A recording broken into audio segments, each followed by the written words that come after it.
Alright, so we are continuing with our joints chapter, talking about types of body movements. So there's certain movements that our body does that we're going to cover here, and this is, like I said earlier, a great preview to our muscles topic, since you will be learning actions for certain muscles, and it's going to be a lot of these types of movements that we're going to cover right here. Okay, so we're going to look at those different types and look at the joints that allow for these different types of movements. So synovial joints, like we've talked about already, obviously have the largest range of motion, and so they're going to do a lot of these body movements. And so we have flexion and extension, abduction and adduction, circumduction, rotation, supination and pronation, and then we've got dorsiflexion and plantar flexion, inversion and eversion, protraction and retraction, depression and elevation, excursion, superior inferior rotation, and finally opposition and reposition. Whew, that's a lot of body movements. All right, so let's look at some examples of these. So flexion and extension, these are opposite movements from each other, and these are going to be, again, a lot of synovial joints. So flexion is when we are shortening a particular muscle that's associated with a joint. So for example, there's my cursor, looking down here at the knee. So flexing the knee is pulling that lower leg up behind you using those muscles back here, the hamstrings muscles, which are going to have those tendons connected down to the tibia and fibula, pulling that portion of the leg up, and it's going to shorten all of those hamstring muscles. So that's flexion. Extension is the opposite, where there's muscles and tendons are going to relax to allow that particular joint to straighten back out. All right, so this can happen at the knee, the hip, the elbow, the shoulder, all those kinds of things. But flexion and extension are primarily going to be movements forward and backward. All right, so we also see this with the head. So flexing the neck is going to be dropping it forward. Extension is moving it backwards. So that's our flexion and extension. Okay, we can also flex and extend at the torso, kind of more at that hip level. So leaning forward or leaning backwards. But again, as you're seeing these flexion and extension movements, they're all moving anterior to posterior or vice versa. Right, so we're moving in that plane. Next up, down here in the lower middle panel, abduction and adduction. So these are very similar words, as you can see. There's just slight spelling differences. Abduction, with the B, is moving something, an arm or a leg primarily, away from the rest of the body.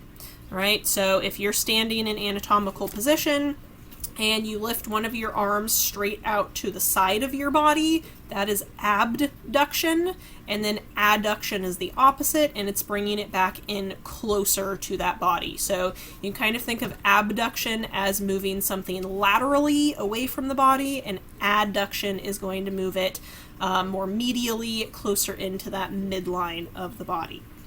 All right, all of these are in reference to that anatomical position, though. And then circumduction is moving something in a circular motion. So if you hold your arm slightly out to the side in anatomical position, you can move your arm, so you can use your fingertips to imagine drawing a circle in the air with your arm, and that is circumduction. And it's because of that ball and socket joint in our shoulder that allows us to do movements like circumduction, because they have such that wide range of motion that they can perform versus other things like the elbow. That's not as easy to do, that circumduction movement, moving in that circle, because we really only get movement in two different directions. So any circling that you do with your elbow, if you're paying attention as you're doing it, you'll notice that your shoulder's really heavily involved in that movement too. All right, and then rotation, this is going to be moving your head or limbs side to side. So we can just do that rotation of the head side to side, looking left and right. And then things like our arms and legs can do either medial or lateral rotation. So lateral rotation is going to be kind of moving that anterior side of those limbs further away from the midline of the body, and then medial would be turning it back in towards the center of the body. All right. So those are first few types of body movements. Next up, we've got pronation and supination. We see this primarily in the forearm. We'll touch on this again when we do muscles in a couple more weeks. But pronation is going to be turning the palm of the hand downwards into that prone position, and then supination is rotating that forearm to turn the palm up in that supine position. So when we do muscles here in a couple more weeks, we will see this pronation and supination. There's actually muscles in the forearm called the pronator and the supinator, and that's their job. The pronator is going to do that pronation, supinator is going to supinate. All right.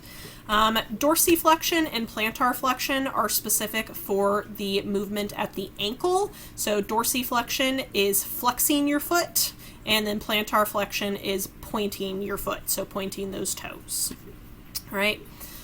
Inversion and eversion also mostly associated with the feet, and this is how we roll our ankles if we do this to the extreme. But being able to move your ankle joint slightly side to side is inversion and eversion. So inversion is going to be kind of rotating it so that the bottom of your foot is facing more medially, so towards the inside of your leg, and then eversion is rotating it slightly out so that the bottom of your foot's facing outward away from the body. Moving on down to this bottom row, we've got protraction and retraction. So we see this a lot with the jaw movement. So protraction is kind of pushing that lower jaw forward a little bit, and then retraction is going to be pulling it back. This is going to be a pretty subtle movement, so this isn't a super big dramatic movement that we're making here with that retraction and protraction. Just because there's not a lot of movability in the joint formed by our jaw. All right. And then we've got depression and elevation. We also see this with the mandible, as well as some other bones, like with the scapula and stuff like that. We'll see some elevation and depression of that when we do our muscles unit here in a couple weeks. And then opposition, this is a special one for our fingers. Again, we have opposable thumbs as primates, allowing us to do that pinching motion between our thumb and any of our other 4 digits. All right. So, some more movements of joints. So pivot joints are going to be that uniaxial rotation. So this allows some of that rotational movement. So again, our C1, C2 vertebrae articulation, the atlas and axis, is that pivot joint, allowing that rotation, so being able to look left and right with your head. There's also the radio-ulnar joint on the more proximal side, which is the elbow, that's also going to do this pivoting, allowing that supination and pronation. Hinge joints, also uniaxial. This is going to allow flexion and extension. So again, knee, elbow, ankle, some of the fingers, the joints of the fingers and toes. So if you bend your fingers, you can only move them. You can make that fist with your hand, and you can extend it out. But you can't like bend your finger joints side to side. You can only close and open that hand. Condyloid joints, these are again biaxial, so we've got a couple different directions. This can also allow flexion and extension, as well as abduction and adduction, and some circumduction movements. So this big long word, metacarpophalangeal joints, these are the knuckle joints of the fingers.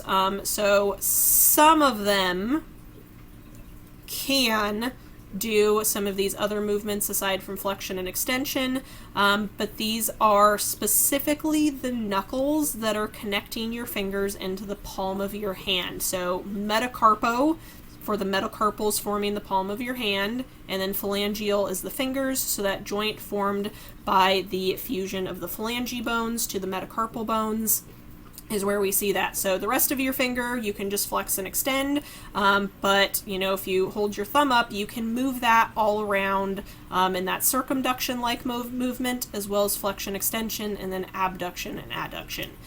Similar idea for the joints in the toes, connecting the toes into those metatarsal bones. Not as much of a range of movement there, largely because these are much smaller joints usually with much smaller muscles, so there's just not as much strength there, but we do have those same ranges of movement there. And then the radiocarpal joint of the wrist, so the one formed by the radius and carpal bones. All right, so that's why you can rotate your wrist in a circle, flex and extend it, and then abduct and adduct. Saddle joints are also biaxial, so they're going to allow the same movements as the condyloid joints. So this is that thumb joint, and then the sternoclavicular joint. So that joint can kind of move, so you can raise and lower your shoulders, you can push your shoulders forward or push them backwards, stuff like that, are all going to be that movement. Our plane joints, these are multi-axial, so these will allow that inversion and eversion of the foot, flexion and extension, and lateral flexion of that vertebral column. All right, so the intertarsal joints of the foot, superior and inferior articular processes between vertebrae, and then those good old ball and socket joints have a big range of motion, flexion, extension, abduction, adduction, circumduction, medial and lateral rotation, and again, these are mostly our shoulder and hip joints being able to do those movements. And we will finish up in the next video looking at, sorry, I'm starting to lose my voice again. We'll look at the anatomy of certain synovial joints in the body.